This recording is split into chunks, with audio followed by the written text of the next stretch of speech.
I've been Logicked. There is no God. Hello, folks. I'm JP, and a nice fellow named Logicked on YouTube did a clip on my 5-minute God exists video, and I just want to give a quick reply. If this garners more interest, then maybe I'll do another video. But anyway, let's go.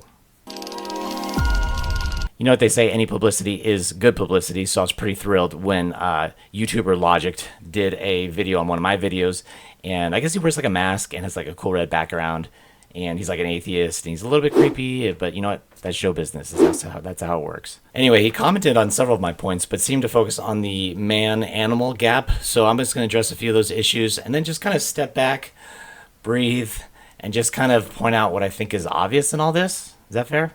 All right.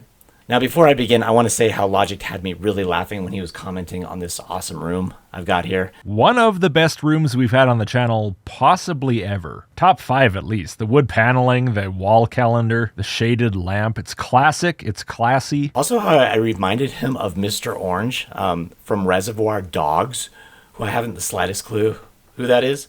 Maybe instead he saw me from like one of these videos. The day he died, the people cried. My name's Austin. I'm your new neighbor. Would you like your toilet plunged?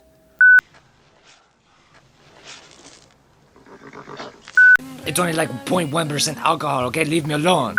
Yeah, I doubt it was from one of those. That was like 20 years ago.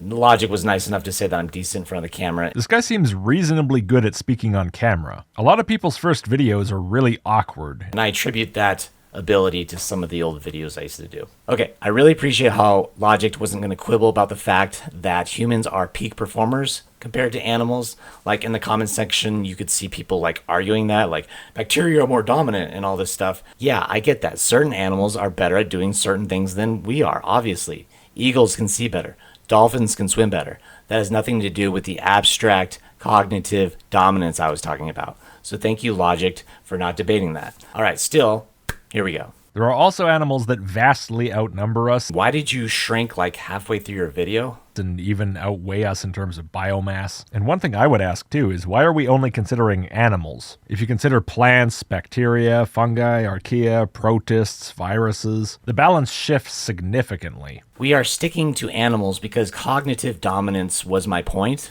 Plants don't have that. Anyway, of course, certain animals outweigh us, outnumber us, or out-cute us. What is cuter than a quokka? Or however you pronounce that. Oh my gosh, look at him. Could just squeeze him to death.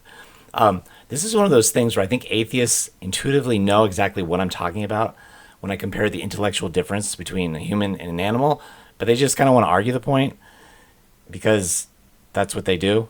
No offense. Anyway. You're saying that our intelligence is the thing that makes us so dominant and capable, and of course that's a factor, but I would argue that our social nature is at least as important. The way that we interact with each other socially, where we tend to constantly insist upon actions that benefit the group, and strongly discourage actions that don't, and building up these complex systems of cooperation, while of course all imperfect, are extremely powerful. Okay, yeah, this is sometimes called social brain hypothesis. You'll notice Logic said, building up these complex systems of cooperation. I love how atheists just make these statements as if they're a given and then use that to prove a point somehow. Complex systems of cooperation. So we did that somehow, some way, but other animals didn't do it to the same degree or even close, including, like I said, in the ocean. And dolphins, as I said, who are our cognitive cousins, are some of the most highly social animals that live in complex systems called pods or communities. And they've been around for what, some 10 million years? So I guess they just needed more time to socialize, a longer dinner party. Sorry, being facetious. I digress. This is what evolution does. It selects for different things in different populations, in different environments with different pressures and different circumstances. Different survival strategies lead to increasing difference. And then here you are, shocked to find yourself a member of a species that's different from other species. Yes, Logicked, I am shocked. You talk about size and speed and natural processes that develop certain traits, and then you just throw brains in there? Whoa! Wait a minute! Hold on. Evolution teaches that intelligence is very expensive. It's not like growing bigger teeth. It takes a lot of energy. It relies on longer childhood dependency, among so many other things. And evolution only pushes for it if there's a massive payoff, according to so many sources. Here we are, is the argument. So it must have happened. Again, who is saying this? You presented a quote as if it's something somebody else said, and now you're responding to it as if this is the position of your opponents on this issue, but there's no sign that anyone actually said this. Boy, did he get hung up on this one. Now, I apologize that I didn't give a source, but I thought the gist was a given. So to clarify, ChatGPT did give this as one of the reasons for human dominance. It was used to primarily explain how humans may have taken over other people groups like Neanderthals, etc. But again, my point being, we likely stopped some rivals from emerging, but no other rivals emerged anywhere else on the planet. I mean, just think about that. In the ocean, we find these complex social groups that have existed for millions of years. Yes, dolphins, whose intelligence is compared to a 2 to 5-year-old. And no disrespect to any 5-year-olds who may be watching this. I love 5-year-olds. I mean, I was 5 years old once. Okay, I just gotta throw this last statement in for fun. We can't be anywhere that doesn't meet those conditions because those conditions are required for us to be there. And so for us to be here thinking about why we're here and why things are so perfectly suited to us, we have to first be able to be here.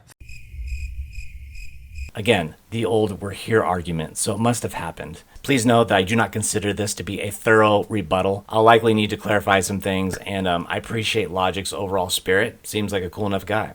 So I may do a follow-up video sometime, or not. Tell me what you all think, and if nothing else, just try to think about these points. Animals think. Humans think about thinking. Animals exist. Humans ask, why do I exist? You may be able to train an elephant to paint the Mona Lisa, but then you get Leonardo da Vinci to paint it, but only one of them has true insight and understanding of that painting. If you enjoyed this, hit that like button. Take care.